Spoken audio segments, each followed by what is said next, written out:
Right, so welcome back to Exehaven Harbour. Now, what I've got here is a Woodland Scenics 3% incline decline set. Like I say, it's a 3% pack. And according to this little handy chart they've got on the side, the middle one, which is the 3%, I can get to 4.5 inches with 12 feet. Now, I've just put in another board and I'll take you over there now. Okay, so this is the next board that I've put in, all pretty straightforward, but now what we've got to do, we're going to have to turn the corner and come round. So according to that chart, we need 12 feet to get up 4.5 inches. Well, I've measured this and it's 11.5 inches lower than the top deck. So I think we're going to have to do some jiggery pokery to get it up to the right level.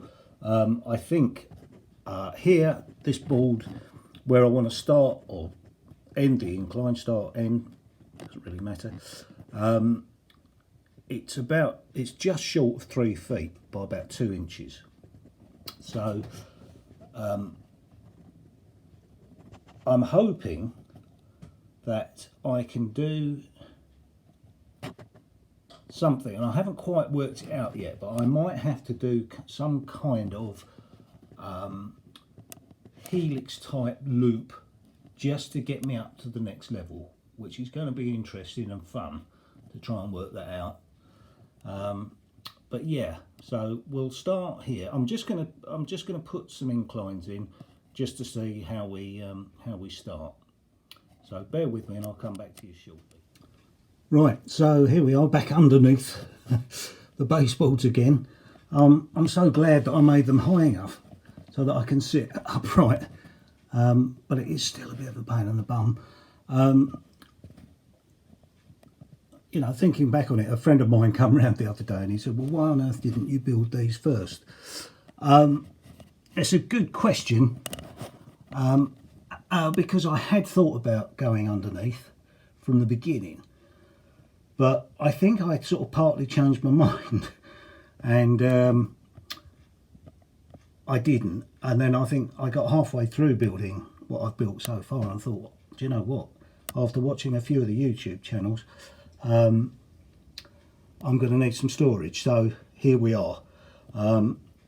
So anyway, what I've done the past hour or so is actually cleared out this section at the back here.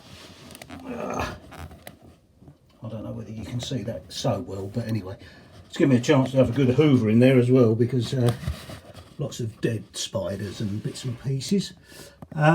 So my next job is to actually build another board into here. Now, I was initially going to come this front side, so it's between here and here, but having thought that through, I think I really need to go through the back side because of access. So the boards are run, sorry about that, the boards are run from there right round, and they go on and up there, but you can't really see at the moment, and I can't really turn around enough to show you that. So I think now my next job is to get the next board in. I've got the first part of the riser in, the 1/2 inch. I'm going to put little blocks of wood in between, I think. And I'm going to have a little flat level and then go again, if you know what I mean. So when you come back, hopefully I will have had this next bit put in, so that will fit between here and the back wall, just over there. So also I noticed I haven't made a couple of connections over there, so I'll probably add them in while I'm here. So yeah, the next time you come back to me will probably be 2 days later, but will be, by the magic of movies, in minutes, seconds even. Catch you soon. Right, hi everybody. This will be the last segment to this little update today. As you know, in my last episode we were talking about having the Class 50, getting some sound fitted. Well, it's been done. So I'm going to show you that going shortly. It's an ESU lock sound, and it's a lock sound 5 micro. I think it's the, well, it was the chip and the speaker. So they went together, and it was kindly done for me by Boomerang Junction. Robert Boomerang Junction has been excellent. Sent him an email initially, and we went from there, and it's taken less than a week to do, which is brilliant. And you know, as far as I can see, Rob's done a brilliant job, because it's come back to me. I haven't programmed the loco fully yet, but as time goes by, of course I will. So Rob was recommended to me by Kev at Medway Peninsula, and I thought I'd give them a go. There are lots of others, and I know we've got U-Chews and all those sort of guys. You know, for me it's as broad as it's long. As long as it works and it does what it says on the tin, then we're laughing. So what we'll do now, we'll move you over to the layout, and we'll give you a little look at the train running round. So bear with me, and I'll be back to you in a minute. Right, so there she is in all her glory, and I've got the 3 blue and grey coaches, and I've made up a rake of 8 with odd bits and pieces, so we've got a mixed carriage stock on the back of it. But until I get some more blue and greys, then this is how it's going to be for a little bit. So I'll just start up the sounds.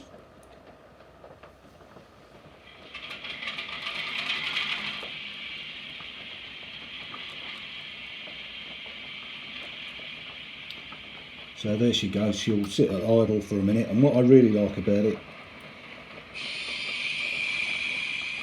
it goes through a few little motions and slowly pulls away.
Right, so train's now coming round to Exehaven Harbour station once again, and another fantastic feature on this ESU lock sound chip is the braking function.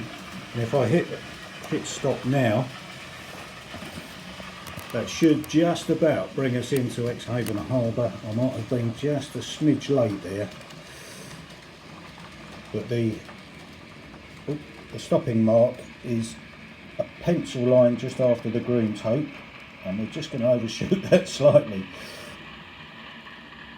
Got it perfect earlier, but there she is. Very pleased. I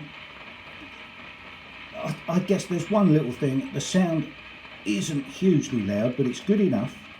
I didn't know quite what to expect being my first one, and bearing in mind the little speaker in there is tiny, so I have upped the CV on it, but the instructions say don't up it too much because there's a danger of blowing the chip, and Rob from Boomerang Junction told me much the same thing, so I upped it as far as I dare, and like I say, I'm really pleased. As you can hear, it's idling away there once I shut up, and great stuff. Whether I'll add more sound to Exehaven, time will tell. I will probably almost definitely get a steam engine and have sound put into that, but that will come along as time goes by. But for the minute, this was a great experiment, and I'm enjoying it with the sounds. Right, and so for a final update today, this is the lower deck as far as I've got. I was hoping to do a bit more this morning, but unfortunately it's pouring with rain. But I've got the whole length done now, so I'm going to leave it there for this week. Won't get a chance at the weekend. I'm playing golf tomorrow. Sunday is sort of a family day, and hopefully next week I can start getting the groundwork done for the piece across the back. I've sorted all the wires out underneath at the back there, so we're sort of on the way to doing that, and I can't wait to get cracking and laying the track down here. So that's it. Thanks ever so much everybody for watching and subscribing, and if you like what you see, please subscribe. And in the meantime, I'm going to have another little play with the Class 50 and I'll get this video together and then we'll get that posted today. Cheers everyone.